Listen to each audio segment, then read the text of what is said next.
know that the cell is the basic structural unit of life, we might be wondering what our body is made up of. Actually, our body is made up of many cells. And this time, we're going to explore how cell grows and divides. To be exact, we will be talking about the cell cycle, which can be thought of as a season of happy times to divide and times when it doesn't divide. As presented, cell cycle involves 5 phases.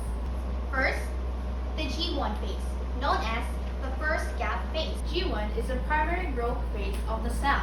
So what do you think are the activities of the cell during this phase? Well, as the cell is metabolically active, it grows in size where proteins and extra organelles like ribosomes are produced, which will become useful when we get to the point for cell division. For many organisms, this encompasses the major portions of the cell's lifespan compared to the other phases. As the cell continues to grow, S phase takes place, which stands for synthesis. As the definition suggests, S phase in which the cell synthesizes a replica of the genome. Take, for instance, 23 pairs of chromosomes, both from the mother and the father. As it replicates, it will become 46 pairs of chromosomes. It is important to note that it is in this phase DNA replicates inside the nucleus. Now, the next part is the G2 phase, known as the second gap phase.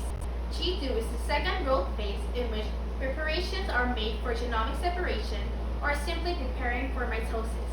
During this phase, cell allows to grow more, in which mitochondria and other organelles in the cells replicate, chromosomes condense, and microtubule begin to assemble to a spindle, which will be useful to pull the chromatids apart during mitosis. Together, G1, S, and G2 constitute the interphase, the portion of the cell cycle between cell division. Here comes mitotic phase. Mitosis is traditionally subdivided into 4 stages: prophase, metaphase, anaphase, and telophase. And last but not the least, the cytokinesis. Cytokinesis is a phase of the cell cycle where the cytoplasm divides, creating 2 daughter cells. Each of the cells will next enter the G1, where they will grow and divide again. This involves the cleavage power of the cell into roughly equal halves. What happens to the 2 daughter cells produced in one round cycle? This depends on what type of cells they are.